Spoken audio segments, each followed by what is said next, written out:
Meenakshi Natarajan so Telangana Congress దశ దిశను మారుస్తుందా అంటే ఈ 2-3 రోజుల నుంచి ఆమె ఎంట్రీ తోటి అయితే మార్కులు కొట్టేసింది. First impression is the best impression అన్నట్టుగా మార్కులు అయితే కొట్టేస్తుంది. కాకపోతే మరి ఈ 1 ఇయర్ కాలంలో కాంగ్రెస్ పార్టీ ఎదుర్కొన్నటువంటి విమర్శలే కావచ్చు, వాళ్ళు కొన్ని విషయాల్లో ఫెయిల్యూర్స్ ఏవైతున్నాయో మరి అవన్నిట్లను మర్చిపోయే విధంగా తర్వాత కాంగ్రెస్ పార్టీ నడిపిస్తుందా లేదా అనేది మనం వేచి చూడాలైతే ఆమె తనదైన మార్క్ చూపించుకునే ప్రయత్నం అయితే చేస్తుంది. మీనాక్షి సైలెంట్ యాక్షన్ అని చెప్పేసి మనం వార్త చూస్తున్నాం. పార్టీ తీరుపై సొంత నెట్వర్క్తో ఆరా.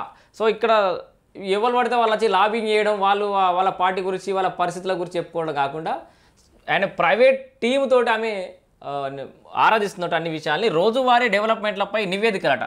ఫ్రెండ్స్ మధ్యప్రదేశ్ సెటిలర్లతో విషయ విశ్లేషణ అట. హైదరాబాద్లో ఉన్నటువంటి మధ్యప్రదేశ్ సెటిలర్స్తో కూడా విషయ విశ్లేషణ చేస్తున్నట్టు ఏం జరుగుతుంది సర్కార్లో ఏముంది అని ఇక్కడ వాస్తవ పరిస్థితులను తెలుసుకునే ప్రయత్నం అయితే చేస్తుంది. ఎమ్మెల్సీ ప్రచారంపై సీరియస్, కేడర్ క్షేత్రస్థాయికి వెళ్లాలని చెప్పేసి అయితే ఆదేశం.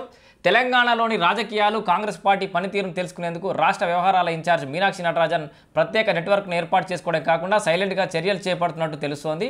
సో ఇటు ఒకవైపు మీనాక్షి నటరాజన్ ఆగమనం కాంగ్రెస్ పార్టీకి ఎట్లయితే బూస్ట్ ఇచ్చే అవకాశం కనబడుతుందో, పోయినటువంటి దీపాదాస్ మున్షి మీద అనేక విమర్శలు కూడా ఇప్పుడు కొత్తగా బయటపడుతున్నాయి ఒక్కొక్కటి. సో అటు నీలం మధుకు ఫేవర్ చేసిందని, అన్ని నామినేటెడ్ పదవులలో ముడుపులు తీసుకుందని, సో రకరకాల ఆరోపణలు అయితే వస్తున్నాయి. మరి ఆ విషయం ఆల్రెడీ ఆమె ఇక్కడ నుంచి వెళ్ళిపోయింది కాబట్టి ఇప్పుడు ఇక్కడ మాట్లాడుకున్న ప్రయోజనం లేదు. మరి నటరాజన్ గురించి మాట్లాడుకోవాల్సిన అవసరం ఉంది. హైదరాబాద్లో ఇప్పటికే నివాసం ఉంటున్న ఆమె స్నేహితులు మధ్యప్రదేశ్కు చెందిన వ్యక్తుల ద్వారా ఎప్పటికప్పుడు సమాచారం సేకరిస్తున్నట్లు ప్రచారం సాగుతోంది. ఆమెను స్టేట్ అఫైర్స్ ఇన్ఛార్జిగా నియమిస్తూ ఏఐసిసి ప్రకటన వెలువడిన మరుసటి రోజే తన స్నేహితులకు కాల్ చేసి రాష్ట్ర రాజకీయాలపై ఆరా తీసినట్లు తెలిసింది. దీని ఆధారంగానే గ్రాడ్యుయేట్ ఎమ్మెల్సీ ఎన్నికల్లో కాంగ్రెస్ పార్టీ నేతల ప్రచారం సరిగా లేదని తెలుసుకుని అందరూ క్షేత్రస్థాయిలోకి వెళ్లాలని ఆదేశించినట్లు తెలిసింది. అంతేకాకుండా ప్రభుత్వం పనితీరుపై బీజేపీ, బీఆర్ఎస్ విమర్శల్ని తిప్పుకొట్టే విషయంలో ఎట్లాంటి ఇబ్బందులు తలెత్తినాయని చెప్పేసి కూడా మేము మాట్లాడినట్టుగా కూడా మనకు అర్థమవుతుంది. ఇట్లా అనేక అంశాల మీద దృష్టి పెట్టినట్టు కూడా తెలుస్తుంది. చేస్తున్న రాజకీయ విమర్శలపైన ఆరా తీసినట్లయితే సమాచారం. ఇక రోహిన్ రెడ్డికి కూడా క్లాస్ వీకిందట.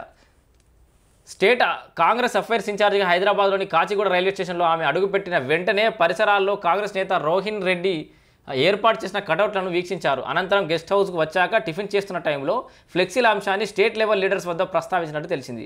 కటౌట్లు వద్దని చెప్పినా ఎందుకు ఏర్పాటు చేయించారు, ఆ ఖర్చును పేదలకు సాయం చేయొచ్చు కదా, మళ్ళీ ఇలాంటి కటౌట్లు ఇంకోసారి తనకు కనిపించవద్దని అక్కడ ఉన్న పీసీసీ అధ్యక్షుడు మహేష్ కుమార్ గౌడ్తో పాటు కటౌట్లు ఏర్పాటు చేయించిన రోహిన్ రెడ్డికి కూడా క్లాస్ వీకినట్లు తెలిసింది. సో మొత్తంగా ఫ్లెక్సీల కల్చర్కి, అట్లాగే బొకేల కల్చర్కి, పర్సనల్ మీటింగ్ల కల్చర్కి చాలా దూరం ఉన్నట్టు కూడా తెలుస్తుంది. ఆమె పిఏ కూడా లేదని కూడా తెలుస్తుంది. అది ఉంటే కాల్స్ డైరెక్ట్ నా సెల్ ఫోన్లో సేవ్ చేసుకున్న లీడర్ల కాల్స్ కంటే కూడా సాధారణ కార్యకర్తలు ఫోన్ చేస్తే వాళ్ళతో ఎంతసేపైనా మాట్లాడతాను కూడా చెప్తున్నట్టుగా తెలుస్తుంది. సో మొత్తంగా బొకేలు ఉండవద్దు, పర్సనల్ భేటీలకు చాలా వరకు దూరం, ఏమైనా ఉంటే గ్రూప్ డిస్కషన్సే, అట్లాగే ఈ బొకే ఫ్లెక్సీలు ఇట్లా ఉండొద్దని చెప్తుంది. సో మీనాక్షి సైలెంట్ యాక్షన్ అనేది కనబడుతుంది.